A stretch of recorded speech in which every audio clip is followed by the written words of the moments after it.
Hello बच्चों, welcome back to my channel. कैसे हैं आप सब लोग। मैं आप लोगों को एमआरएस अकाउंटेंट की प्रिपरेशन करा रही थी। जो एकलव्य मॉडल रेजिडेंशियल स्कूल की वैकेंसी आई है उसमें अकाउंटेंट में जो आपका कॉमर्स रिलेटेड पोर्शन आना है उसकी प्रिपरेशन मैं आप लोग को करा रही थी। जिससे पहले भी मैंने काफ़ी वीडियोज़ अपलोड करी हुई हैं। अगर आपने नहीं देखी है तो उसका लिंक डिस्क्रिप्शन में है। एक अलग से प्लेलिस्ट बनी है, देख लीजिएगा, काफ़ी अच्छे क्वेश्चन हैं। आज की वीडियो में आपका जो नेक्स्ट टॉपिक रहेगा वो हो जाएगा पूंजीगत व आयगत प्राप्तियां, यानी कि कैपिटल एंड रेवेन्यू एक्सपेंडिचर जो होते हैं या फिर जो रिसिप्ट होती हैं क्या होती है। पहले हम समझेंगे थोड़ा सा थ्योरी पोर्शन इसका कि क्या होता है कैपिटल एक्सपेंडिचर या फिर जो रेवेन्यू एक्सपेंडिचर है, और फिर नेक्स्ट उसके हम एमसीक्यू सॉल्व करेंगे जिससे कि हमारी रिविजन हो जाएगा अच्छे से और तैयारी भी हो जाएगी। तो वीडियो को शुरू करते हैं, लेकिन शुरू करने से पहले जिन बच्चों ने सब्सक्राइब नहीं किया सब्सक्राइब कर लीजिएगा। वीडियो अच्छी लगेगी लाइक कर दीजिएगा और फ्रेंड्स तक वीडियो को शेयर भी कर दीजिएगा। सबसे पहले ये समझने के लिए कि कैपिटल एक्सपेंडिचर क्या है या फिर रेवेन्यू एक्सपेंडिचर क्या है। अगर हम ये समझ लें कि कैपिटल एग्जैक्टली क्या होती है या फिर जो आय होती है, रेवेन्यू होती है, वो एग्जैक्टली क्या होती है, तो हमारे लिए फाइंड आउट करना थोड़ा सा इजी हो जाएगा कि कौन सी एसेट्स या कहाँ पर जो एक्सपेंडिचर किया जाएगा वो कैपिटल आएगा नेचर में और कौन सा रेवेन्यू नेचर का हो जाएगा। तो पूंजी की अगर हम बात करते हैं, कैपिटल की बात करते हैं, तो आपको पता ही है किसी बिजनेस को चलाने के लिए कैपिटल बहुत ही इंपॉर्टेंट होती है। तो कैपिटल क्या होती है, जो अर्थशास्त्री मानते हैं, इकोनॉमिस्ट मानते हैं कि धन का वो भाग होता है जो अतिरिक्त धन के उत्पादन के लिए प्रयोग में लाया जाता है। यानी कि जब हम एक्स्ट्रा और ज्यादा पूंजी निर्माण करना चाह रहे हैं और ज्यादा किसी चीज में इन्वेस्ट करके उससे हम और ज्यादा रिटर्न प्राप्त करना चाह रहे हैं, तो वहां पर जो भाग हम पूंजी का लगाएंगे या जो हम मनी उसमें लगा रहे हैं, इन्वेस्ट करते हैं, वो हमारा पूंजी कहलाता है, कैपिटल कहलाता है। अगर हम बात करें अकाउंटेंसी के उससे, तो जो हमारी संपत्तियां होती हैं और जो दायित्व होते हैं, यानी कि संपत्तियों का दायित्व पर जो आधिक्य होता है वही हमारी कैपिटल हो जाती है, पूंजी हो जाती है। आय की अगर हम बात करते हैं तो किसी एक निश्चित टाइम लिमिट में एक निर्धारित अवधि जो भी हमारी जो हम बिजनेस कर रहे होते हैं, जो भी हमारा कार्य होता है, मैन्युफैक्चर कर रहे हैं, प्रोडक्शन कर रहे हैं, तो वहां पर हम सेल कर रहे हैं तो उससे हमें भी कुछ हमको रिसीव होता है, उसे हम इनकम मान लेते हैं। तो ये हो जाती है हमारी इनकम। अब आते हैं कि कैपिटल एक्सपेंडिचर क्या होता है, पूंजीगत व्यय क्या होते हैं। इसको पहले भी मैं वीडियोस में आपको ब्रीफली समझा चुकी हूँ। ऐसे व्यय जो स्थायी संपत्तियों को खरीदने में, उसमें कोई भी वृद्धि करने में, यानी कि आप जब उसको परचेज करेंगे या फिर उसमें किसी भी तरह की इंक्रीमेंट हो रही है, बढ़ा रहे हैं, वृद्धि कर रहे हैं, या फिर उनकी कार्यक्षमता में उनकी इफिशियंसी को बढ़ाने के लिए कुछ आप अल्ट्रेशन करवा रहे होते हैं, तो उस संबंध में जो कुछ भी आप एक्सपेंसेस करते हैं या आर&डी में भी जो एक्सपेंसेस कर रहे हैं वो सब हो जाते हैं कैपिटल एक्सपेंडिचर। तो आगे क्वेश्चन में जो आपके आएंगे तो आपको ये ध्यान रखना है कि आप क्या कोई फिक्स्ड एसेट खरीद रहे हैं या उसमें वृद्धि कर रहे हैं, किस तरह का काम कर रहे हो, उसी के अकॉर्डिंग हमें डिसाइड करना होता है कि वो कैपिटल एक्सपेंडिचर है या फिर रेवेन्यू एक्सपेंडिचर जाते हैं। अगर हम बात करें कि इनकी क्या कैरेक्टरिस्टिक्स होती है, तो ये स्थायी स्वभाव होता है, इनकी फिक्स्ड नेचर होता है, बार बार चेंजेस नहीं होती इन चीजों में। उपयोगिता दीर्घकालीन होती है, लॉन्ग टर्म यूटिलिटी देते हैं आपको। स्वरूप जो होता है दृष्टिगोचर, यानी कि विजिबल होते हैं, आप देख सकते हैं कि हाँ ये एक्सपेंसेस किए गए हैं। क्योंकि कुछ रेवेन्यू एक्सपेंडिचर इस तरह के होते हैं कि आप बढ़ाने के लिए व्यवसाय को या व्यवसाय में ज्यादा प्रॉफिट मिल सके या डेली का जो बिजनेस चल रहा है वो आसानी से हो सके, तो कुछ एक्सपेंसेस ऐसे करते हैं जो आप नहीं देख पाते हैं, आपको नॉर्मली सामने से नहीं दिख रहे होते, लेकिन इसमें कोई आपने एसेट को परचेज किया, कोई मशीनरी परचेज करी तो वो विजिबल है, आप देख सकते हैं, टैंगेबल एसेट होती है। रेगुलर नहीं होते, नियमित रूप से नहीं होते रहते, यानी कि जो एक बार आपने एसेट खरीदी या मशीनरी खरीदी तो लॉन्ग टाइम के लिए हो जाती है, 10 साल है, 15 साल है, 5 साल है, कितने भी टाइम के लिए भी वो आपका चलती रहती है। तो क्या होता है, बार बार जो है होते नहीं है, एक बार आपने एक्सपेंसेस करे तो लॉन्ग टाइम के लिए चलते रहते हैं। अनावर्तक स्वभाव के होते हैं, यानी कि रिपीटेशन नहीं होता है, बार बार करने वाले नहीं होते हैं। और सबसे इम्पोर्टेंट चीज है जो इससे क्वेश्चन भी बनता है कि व्ययों को चिट्ठे में संपत्ति की ओर, यानी कि जो भी एक्सपेंसेस आप कर रहे हैं उसको जो बैलेंस शीट हम बनाते हैं उसे एसेट साइड में दिखाया जाता है, क्योंकि जैसे एसेट आपने कोई परचेज करी है तो अब आपकी क्या हो जाएगी, एक फिक्स एसेट की तरह बैलेंस शीट में हम दिखाते हैं। तो ये जो एक्सपेंसेस होते हैं उसको बैलेंस शीट के एसेट साइड में दिखाया जाता है, तो इसको ध्यान में रखिएगा, ये पॉइंट, इससे क्वेश्चन बनता है। तो ये हो गए आपके कैपिटल एक्सपेंडिचर। आइए कुछ एग्जांपल्स देख लेते हैं जो कि आपके डायरेक्टली क्वेश्चन में पूछे जा सकते हैं और वो पूंजीगत व्यय ही माने जाते हैं, कैपिटल एक्सपेंडिचर ही होते हैं। जैसे कि purchases of machinery and furniture, यानी कि फर्नीचर या मशीनरी को जो क्रय करने पर एक्सपेंस किए जाएंगे। कॉस्ट ऑफ बिल्डिंग, यानी कि बिल्डिंग की जो लागत होगी, ट्रेडमार्क की लागत जो होगी कॉस्ट आती है, कॉपीराइट की जो कॉस्ट आएगी, पेटेंट एंड पैटर्न की कॉस्ट जो होती है, मशीन की स्थापना की जो मैंने बताया था, इंस्टॉलेशन चार्जेस जो होते हैं वो भी, किसी आविष्कार पर यानी कोई इन्वेंशन किया गया है तो उस पर जो एक्सपेंसेस आते हैं, या फिर भवन मशीन फर्नीचर को बढ़ाने में जो उसमें इंक्रीज किया जा रहा है उसको, उस पर जो एक्सपेंसेस आएंगे। मोटर कार या भार वाहन की लागत यानी कि जो कार्स वगैरह पर जो कॉस्ट आती है वो हो जाएगा।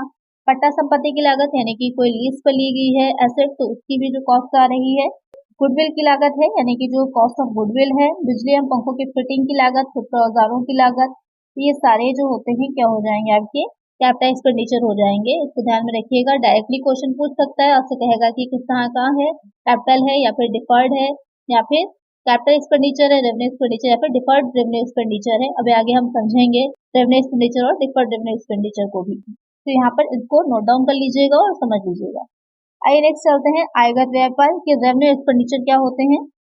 तो जो आपके रेवेन्यू एक्सपेंडिचर है, आयगत व्यय होते हैं, वो किस तरह के होंगे कि जो भी बिजनेस आपका है उसको रेगुलर ऑपरेट करने में, उसको संचालित करने में जो भी एक्सपेंसेस आप कर रहे हैं कि सही ढंग से आपका बिजनेस चलता रहे, तो वहां पर उसके ऑपरेशन में जो कुछ भी आप एक्सपेंसेस कर रहे होते हैं वो सब माने जाते हैं रेवेन्यू एक्सपेंडिचर। या फिर इस तरह से भी कह सकते हैं कि वो सारे एक्सपेंसेस जो कि आप गुड्स होते हैं या जो व्यवसायिक माल आप परचेज कर रहे होते हैं उसके में किसी भी तरह का कोई चेंजेस करके या उसमें परिवर्तन करके जो आप मार्केट में उसको वापस से सेल कर रहे होते हैं, तो वो सारे एक्सपेंसेस जो आएंगे वो हो जाएंगे रेवेन्यू एक्सपेंडिचर। इनकी क्या कैरेक्टरिस्टिक्स होती हैं, तो व्यापार चलाने में सामान्य रूप से व्यय की जाने वाली राशियां होती हैं, यानी कि बिजनेस को रन करने में जो आप जनरली एक्सपेंस करते हैं वो राशियां जो होंगी वो इसमें आ जाती हैं। दूसरा हो जाता है कि ये अल्पकालीन होते हैं, शॉर्ट टर्म से रिलेटेड होते हैं, वो आपकी लॉन्ग टर्म से थे, ये शॉर्ट टर्म क्योंकि बार बार रेगुलर आप इनको करते रहते हैं, रिपीट होते रहते हैं। फिर आता है कि बार बार किया जाता है, वही जो मैंने अभी बोला। फिर आ जाता है कि स्थायी संपत्तियों की कार्यक्षमता बनाए रखने के लिए, यानी कि सही ढंग से वो काम करती रहे, जो फिक्स एसेट्स हैं तो वहां पर उसके लिए जो एक्सपेंसेस किए जाते हैं वो भी इसी में शामिल किए जाएंगे। फिर आ जाता है कि लाभ उपार्जन शक्ति को बनाए रखना। यहाँ पर मतलब ये है कि बनाए रखना, वृद्धि नहीं की जा रही है, कोई उसको इंक्रीज नहीं किया जाता किसी तरह से, इतना ध्यान रखा जाता है कि जितना अभी हमारी क्षमता है, जितना एफिशिएंसी के साथ कार्य किया जा रहा है उतनी ही एफिशिएंसी बनी रहे।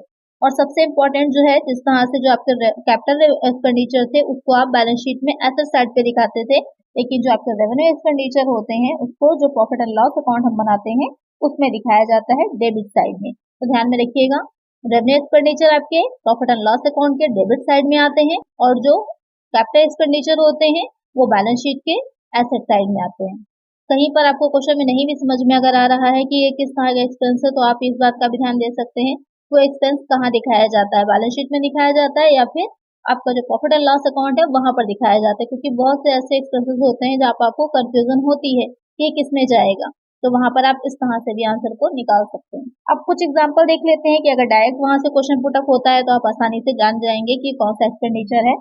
मजदूरी एवं वेतन यानी कि सैलरी या फिर वेजेस, जो इलेक्ट्रिसिटी एक्सपेंसेस होते हैं, जो मेंटेनेंस एक्सपेंसेस हैं, जो रेंट होगा यानी कि फिर कमीशन दिया गया है, या फिर जो इंटरेस्ट ऑन लोन है, या फिर जो इंस्टॉलमेंट आपकी दी जाती है बीमा किस्त से, इंश्योरेंस इंस्टॉलमेंट, डाक और तार के व्यय, या फिर निर्माण संबंधी किसी चीज के मैन्युफैक्चर से रिलेटेड कुछ एक्सपेंसेस हैं, या बिजनेस के लिए अगर रॉ मटेरियल को परचेज किया जा रहा है, या फिर स्थायी संपत्ति पर हिरास, बहुत इंपॉर्टेंट है, ध्यान में रखिएगा, अक्सर कंफ्यूज हो जाएंगे कि फिक्स एसेट से रिलेटेड डिप्रिसिएशन है तो आप कैपिटल एक्सपेंडिचर मान लेंगे, लेकिन ये रेवेन्यू एक्सपेंडिचर होगा। इंटरेस्ट ऑन कैपिटल, इसको ध्यान में रखिएगा, जो ऋणों पर ब्याज है और पूंजी पर ब्याज है दोनों को ही रेवेन्यू एक्सपेंडिचर ही माना जाता है। अग्नि से तथा अन्य प्रकार के माल नष्ट हो जाने की हानि, अगर फायर लॉस हो गया है या किसी तरह का कोई गुड्स है जो फायर से लॉस हो गए उसको भी इसी में ही रखा जाएगा रेवेन्यू एक्सपेंडिचर में। स्टोर्स है, सेलिंग एक्सपेंसेस हैं, या फिर जो कॉपीराइट होता है उसको नवीकरण कराने के लिए, क्योंकि कुछ टाइम के बाद वो एक्सपायर हो जाएगा तो दोबारा से आपको उसे रिनोवेशन कराना होता है, तो दोबारा से आपको उसका नवीकरण करवाना होता है, तो उसमें भी रिन्यू कराना होता है, तो उसके भी जो एक्सपेंसेस होते हैं वो भी रेवेन्यू एक्सपेंडिचर में ही आएंगे। या फिर जो सेलिंग एक्सपेंसेस होते हैं, बिक्री के संबंध में जो व्यय होते हैं वो सब भी। तो आपने एक चीज ध्यान दी होगी या नोटिस किया होगा कि जितने भी इनडायरेक्ट एक्सपेंसेस हैं उसको ज्यादातर रेवेन्यू एक्सपेंडिचर ही माना जा रहा है या रेवेन्यू एक्सपेंसेस में ही वो आ रहे हैं, क्योंकि जो प्रॉफिट एंड लॉस अकाउंट आप बनाते हैं वहां पर ज्यादातर जो इनडायरेक्ट एक्सपेंसेस होते हैं वही दिखाए जाते हैं। तो यहाँ पर आपको समझ में आ गया होगा कि रेवेन्यू एक्सपेंडिचर क्या होता है। आइए एक बार देख लेते हैं कि हमारा जो स्थगित आयगत व्यय है, डिफर्ड रेवेन्यू एक्सपेंडिचर है, वो क्या होंगे। क्योंकि कभी कभी क्वेश्चन में कुछ इस तरह के भी पॉइंट्स पूछ लेता है जहां पर हमारा आंसर जो होता है वो डिफर्ड रेवेन्यू एक्सपेंडिचर होता है। देख लेते हैं कि ये क्या रहेगा। कि कुछ ऐसे व्यय होते हैं या कुछ ऐसे एक्सपेंसेस होते हैं जो बाई नेचर तो आपके रेवेन्यू एक्सपेंडिचर ही होते हैं, लेकिन क्या रहेगा कि उनकी जो यूटिलिटी होती है, उनकी जो उपयोगिता होती है, वो कई वर्षों तक चलती रहती है। यानी कि उससे जो यूटिलिटी मिलती है, उपयोगिता मिलती है, वो कई वर्षों तक मिलती रहती है। इसलिए उसको स्थगित आयगत व्यय माना जाता है, डिफर्ड रेवेन्यू एक्सपेंडिचर माना जाता है। किस तरह से इसकी काउंटिंग की जाती है, किस तरह से इसको दिखाया जाता है, जो अकाउंट्स बनाए जाते हैं, तो उसमें जो पहला वर्ष होता है यानी जो फर्स्ट ईयर रहता है, तो इसकी कुछ राशि जो होती है वो प्रॉफिट एंड लॉस अकाउंट में ही दिखाई जाती है, और बाकी की जो राशि होती है उसे जो बैलेंस शीट हम बनाते हैं उसके एसेट साइड में दिखाते हैं, संपत्ति पक्ष में दिखाते हैं। और अगले वर्ष जो नेक्स्ट ईयर आएगा, फिर इसकी कुछ राशि जो होगी वो लाभानी खाते में प्रॉफिट एंड लॉस अकाउंट में दिखाएंगे, जितना हमारे पास बैलेंस आएगा फिर चला जाएगा आपका बैलेंस शीट में। इस तरह से हम इसे तब तक आगे लेकर जाते रहेंगे जब तक कि ये पूरी तरह से आपके रिटर्न डाउन नहीं हो जाते हैं, यानी कि अपलिखित नहीं हो जाते हैं। तो यहाँ पर वो एक्सपेंसेस हो जाते हैं आपके स्थगित आयगत व्यय। अब ये एक्सपेंसेस होते कौन से, एग्जाम्पल देख लेते हैं एक बार।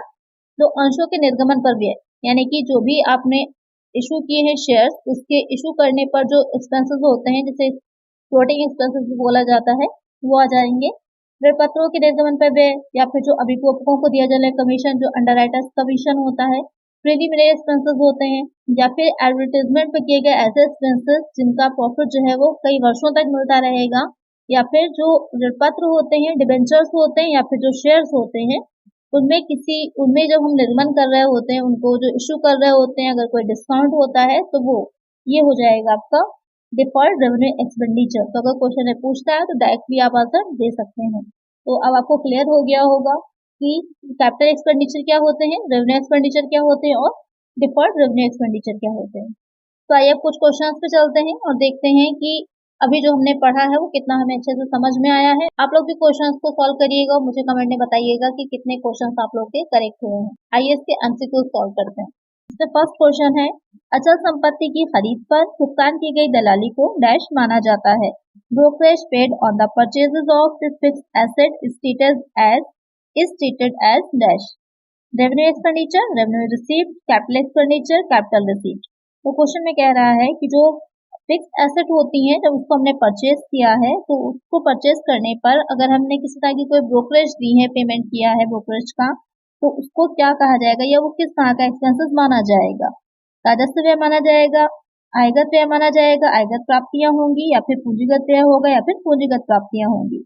तो क्या हो जाता है हमारा कैपिटल एक्सपेंडिचर हो जाता है, यानी कि पूंजीगत व्यय होता है। जैसे कि हमने पढ़ा था कि किसी भी जो अचल संपत्ति यानी जो फिक्स एसेट होती है, स्थायी संपत्ति होती है, उसको जो हम परचेज कर रहे होते हैं, तो उससे रिलेटेड जो भी हम एक्सपेंसेस करते हैं वो सब हमारे कैपिटल एक्सपेंडिचर होते हैं। तो इसका आंसर क्या हो जाएगा, ऑप्शन सी।